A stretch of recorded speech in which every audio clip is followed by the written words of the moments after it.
प्रवेश कर रहा हूं। वर्ष 2025 को मैं 100 वर्ष का हो जाऊंगा।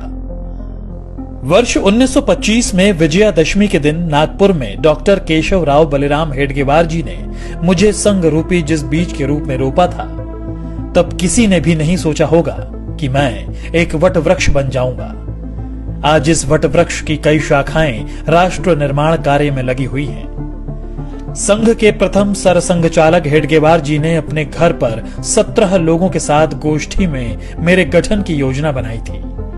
इस बैठक में हेडगेवार जी के साथ विश्वनाथ केलकर, भावजी कावरे, अण्णा साहने, बालाजी हुद्दार, बापूराव भेदी आदि लोग मौजूद थे। मेरा क्या नाम होगा, क्या कार्य होंगे, सब कुछ समय के साथ धीरे धीरे तय होता गया। उस वक्त हिंदुओं को सिर्फ संगठित करने का विचार था।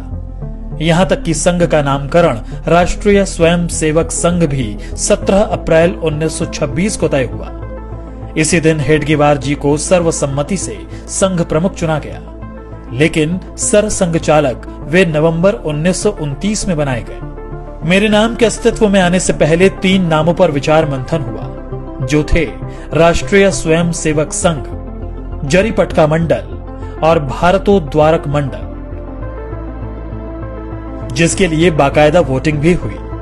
नाम विचार के लिए बैठक में मौजूद 26 सदस्यों में से 20 सदस्यों ने राष्ट्रीय स्वयं सेवक संघ को अपना मत दिया, जिसके बाद मैं यानी आरएसएस अस्तित्व में आया। पिछले कई दशकों से लगातार देश के कोने कोने में संघ की शाखाएं लग रही हैं। हेडगेवार जी ने व्यायामशालाएं और अखाड़ों के माध्यम से संघ कार्य को आगे बढ़ाया था।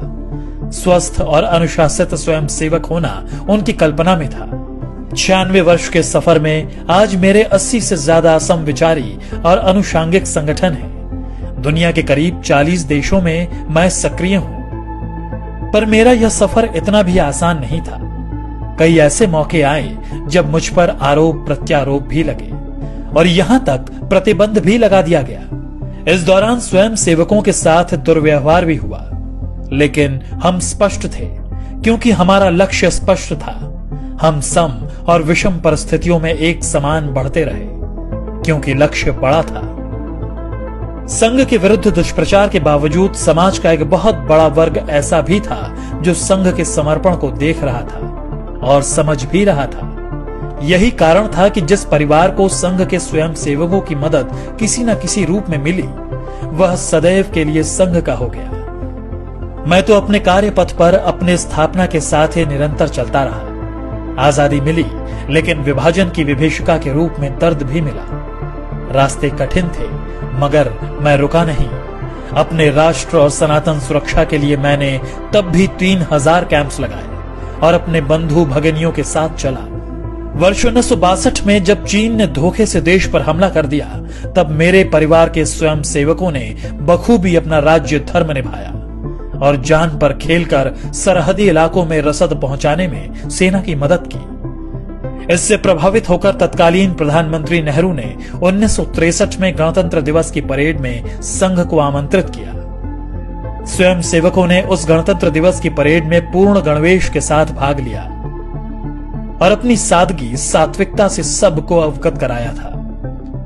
इसके बाद वर्ष 1965 में पाकिस्तान से युद्ध के दौरान भी स्वयं सेवकों ने महत्वपूर्ण भूमिका निभाई। तमाम विरोध और सभी कठिनाइयों के साथ संघ अपने पथ पर निरंतर आगे बढ़ता रहा। आपदा हो या युद्ध, मेरा संकल्प भारत समर्पित। कभी 25 स्वयं सेवकों से शुरू हुआ संघ आज विशाल संगठन के रूप में स्थापित है। बिना स्वार्थ, तन मन धन से दिन रात राष्ट्र सेवा, मानव सेवा में स्वयं सेवक जुटे हुए हैं।